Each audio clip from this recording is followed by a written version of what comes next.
This is Stephanie from Let's Talk Bitcoin. I'm here talking with Ty Zen from NXT. Yeah. Hi, Ty.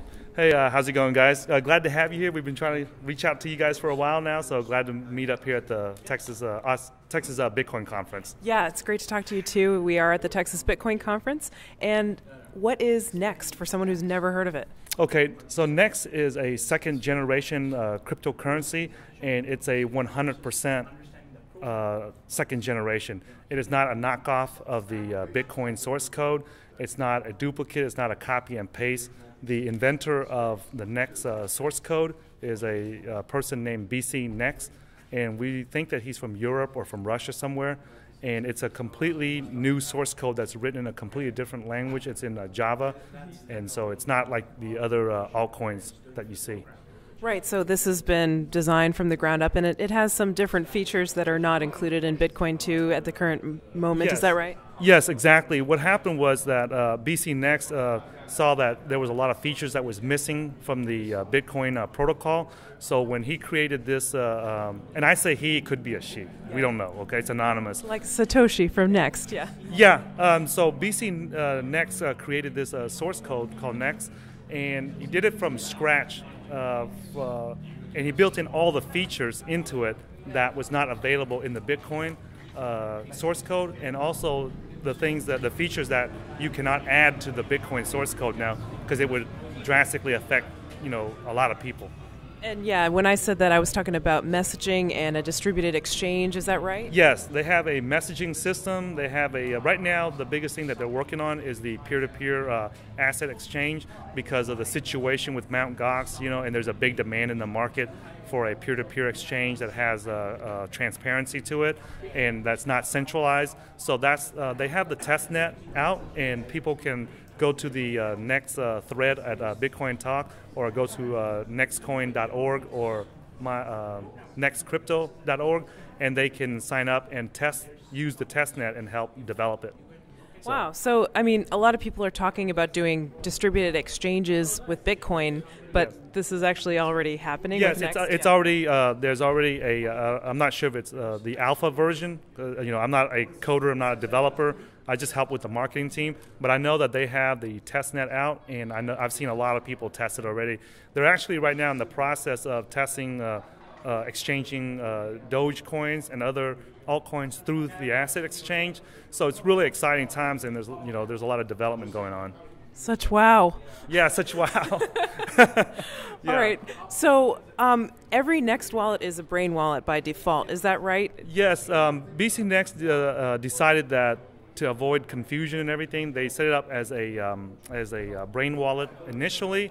Right now, there are 7 clients or 7 wallets that's been put out, and they all use some type of Brain wallet. Which for the listeners, the Brain wallet is where you just put in the long password, and that creates the entire account. So in order for you to activate a NXT account, you would have to create it, and then myself or somebody else that owns NXT would have to send you a few NXT coins so that it activates your account. Yeah, or you could buy them on an exchange like Cryptsy, right, or Bter, yes, right? Yeah, you can buy it from Cryptsy, you can buy it on Bter.com, or you can buy it on DGEX, which is the first NXT exchange.com, and send it to yourself, and that will activate the account also. So tell me about the sending and receiving of NXT, because I know that there's not like mining like there is with Bitcoin with NXT. They have something called transparent forging, right? Yes, and the transparent forging is completely different from the Bitcoin mining.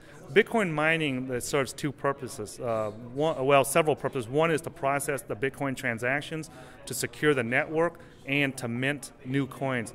The NXT transparent forging is very unique and very revolutionary, because instead of minting new coins, the only thing that it does is it uses what's called a proof of stake process, and what that does is it only allows you to process transactions. There's no new NXT coins created.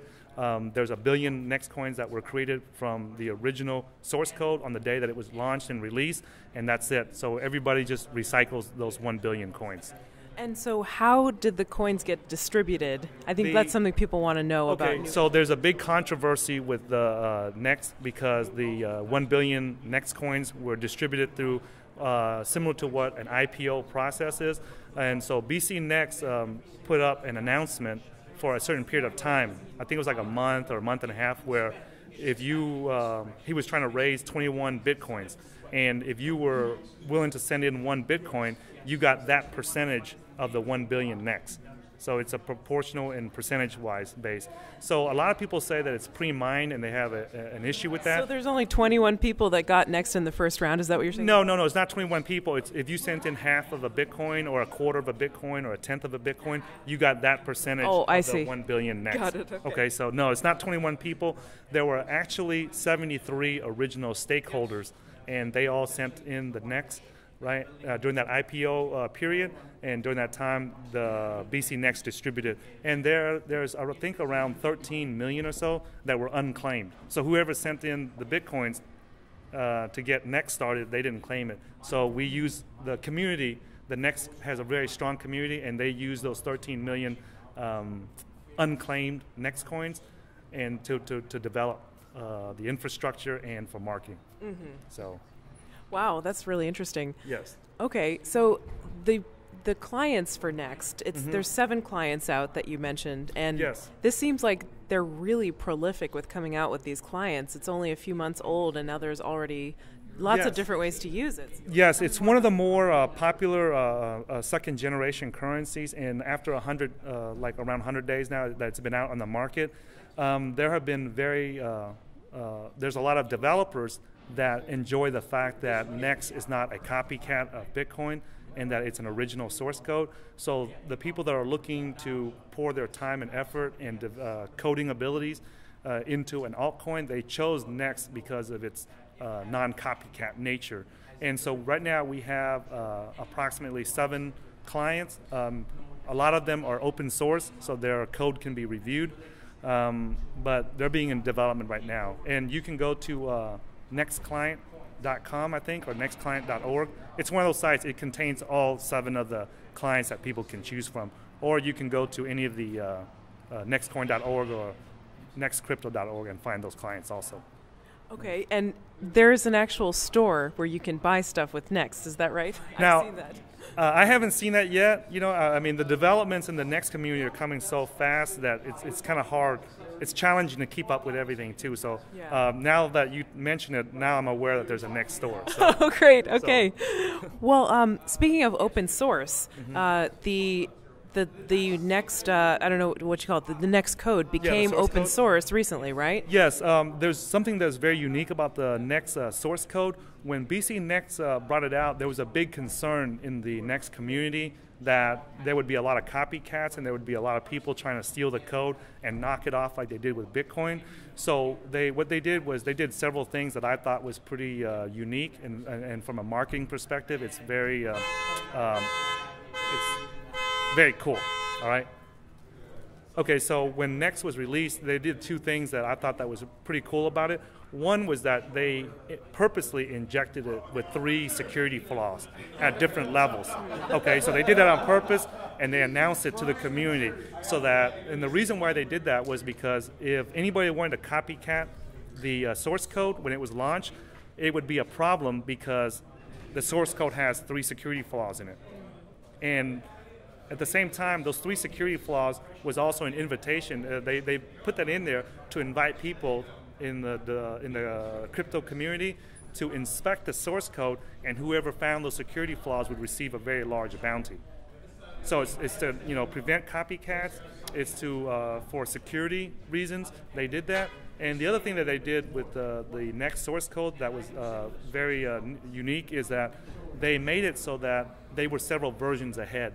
So whatever features when they came out the alias system, the messaging system, every time they came out with a new feature, they would be 2 or 3, like a couple of features ahead before they released the source code. Right. To everyone. And so that they were always ahead, so that if somebody tries to copy it, because you know as well as I do that a lot of people are trying to copy these different codes that people come out with, sure. And they're not willing to put in the time and the effort to develop it, but they're willing to copy other people's and change a few parameters. So right. Those are the reasons why the next source code was released the way it was. That's interesting. Wow. So, okay, I mean, what are your favorite things about Next? Why are you passionate about it? The biggest thing that drew me to Next was that I was looking for, I thought that Bitcoin was one of the most revolutionary technologies that takes power away from the 1% on Wall Street and give it back to the 99% on Main Street. And I wanted to help pitch in with Bitcoin, but I'm not a coder, I'm not a programmer, and I come from a sales and marketing background, so I could not help out them with that because there's enough people on CNBC and Bloomberg to help promote Bitcoin. So what I did was I looked at the different altcoins and what was available that needed help. And I looked through hundreds of them, and they all, to me, were just a copycat of Bitcoin. They had one or two features here, but there was nothing spectacular that got my attention. And my colleague, Leon, he introduced me to Next, and he said, hey, you said you didn't want to help with these other altcoins because they were just a knockoff of Bitcoin. Well, here's one that's not. It's an original source code. So I started looking and researching into Next, and I saw how that it was put together. At first, I was turned off by the proof of stake, the pre-mine, the 1 billion coins that was distributed. And but then when I learned what the proof of stake was, it changed my mind. So I was able to get more involved into it. And so here, I'm actually here representing, being an ambassador for Next. I help out on their marketing efforts. So here I am at the Texas Bitcoin Conference. Great, Ty. Well, anything else you want to add about where do people find out more online if they're curious? The best, adoption of a new coin has always been the biggest challenge for all the coins, and so what I've done is, if you go to my Freedom blog, it's at prisonofreedom.com / 2014 Texas Bitcoin Conference. I have the instructions there and a video there of how to download, verify, and install the Next client. And then if you leave a comment there, if your audience leaves a comment there with their Next account number, I will send them 4 Next coins just to get their account started so they can see how it works. Great, right? Very cool. We have a very supportive community, and we like to help each other out. So if your audience wants to test out Next and see how it works, they're welcome to come to prisonofreedom.com and leave a comment with their account, and I'll send them some Next to try out. Okay, great. Well, thank you so much. This has been great. And thanks for having us on Let's Talk Bitcoin.